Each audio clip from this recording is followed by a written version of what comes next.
Olá! Hoje vamos analisar uma das ferramentas processuais mais interessantes e eficientes do nosso Código de Processo Civil, o julgamento conforme o estado do processo. Vamos entender como um juiz pode, e muitas vezes deve, encurtar o caminho para entregar uma decisão mais rápida, mas sem abrir mão da justiça. E tudo parte dessa pergunta, que é central e desafia a prática jurídica tradicional. Será que a fase de provas, que é a mais longa, a mais cara do processo, será que ela é sempre necessária? Por muito tempo, a resposta quase automática era sim, mas o legislador olhou para isso e pensou: nem sempre. E é justamente nessa flexibilidade que mora toda a inteligência do que a gente vai discutir aqui. Bom, este aqui é o nosso roteiro. A gente começa entendendo o porquê dessa ferramenta existir, depois identifica o momento exato em que o juiz a utiliza e aí analisamos os dois grandes caminhos que se abrem: extinguir o processo ou já julgar o mérito. E claro, no final, vemos as consequências práticas de cada escolha. Vamos lá! Para entender a lógica de abreviar um processo, primeiro a gente precisa entender o objetivo de um processo de conhecimento. E tudo se resume a uma ideia principal: a busca pela certeza. A doutrina chama isso de crise de certeza. Pense da seguinte forma: um processo de execução já começa com uma certeza, um título executivo. Ele só precisa que o Estado force o cumprimento. Já o processo de conhecimento começa no escuro, com uma dúvida sobre quem tem o direito. A missão do juiz, então, é exatamente essa: transformar essa dúvida inicial em uma certeza jurídica ao final. Antigamente, a regra era seguir o caminho completo, passando por todas as etapas, sem exceção.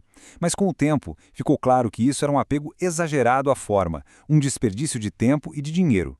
Por isso, foram criados esses atalhos processuais, que nada mais são do que técnicas de abreviação para quando o resultado da causa já pode ser antecipado. Certo.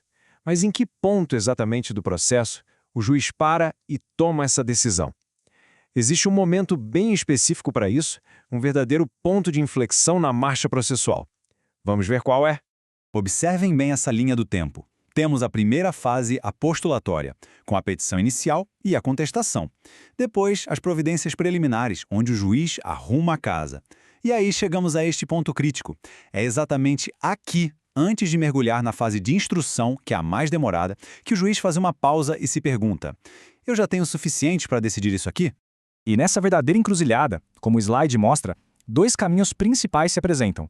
De um lado, a possibilidade de extinguir o processo, encerrar tudo por um problema técnico ou porque as partes se resolveram. Do outro lado, o caminho mais direto, o julgamento do mérito em si, que acontece quando a causa já está, como dizemos, madura para ser decidida.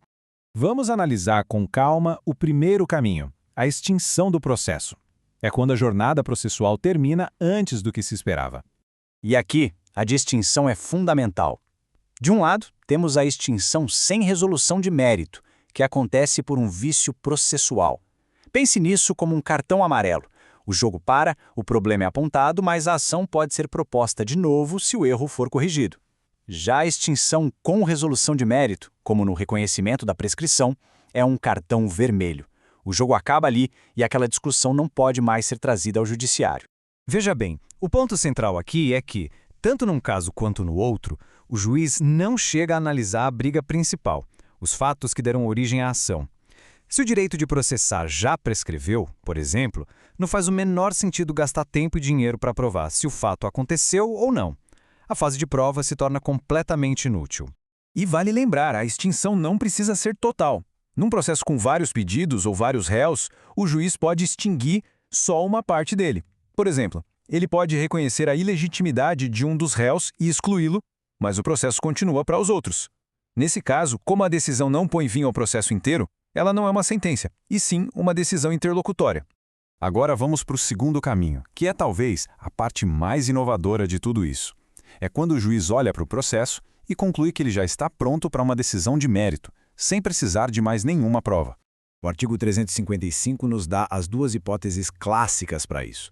A primeira é quando a discussão é puramente de direito, ou seja, só sobre a interpretação da lei, ou quando as provas documentais já são suficientes. A segunda acontece quando o réu é revel, ou seja, não apresenta defesa. A lei presume que os fatos alegados pelo autor são verdadeiros. Em ambos os casos, não tem por que produzir mais provas, seria chover no molhado. E essa possibilidade nos leva a uma das maiores revoluções que o Código de 2015 trouxe. Por séculos, a gente aprendeu que o processo era um bloco só. indivisível, que só poderia acabar com uma única sentença. O novo código quebrou essa ideia. Quebrou o que a gente pode chamar de dogma da sentença única. E isso muda tudo. É aí que entra o julgamento antecipado parcial de mérito.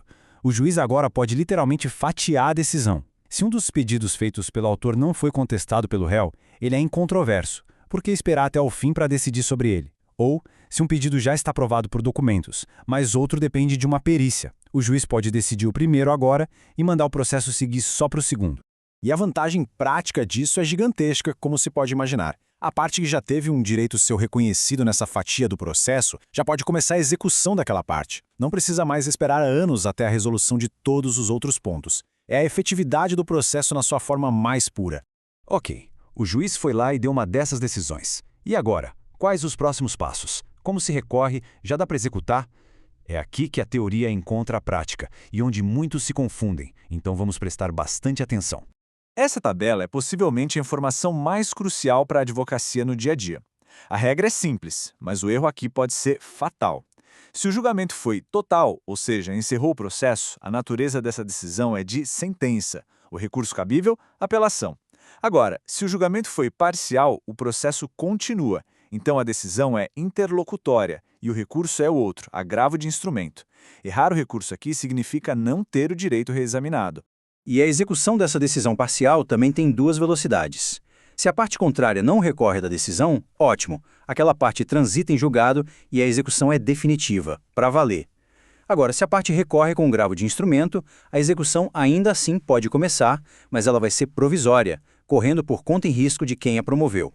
Isso nos leva a um conceito muito interessante, o de coisa julgada progressiva. Significa que diferentes partes ou capítulos da decisão se tornam definitivas e imutáveis em momentos diferentes.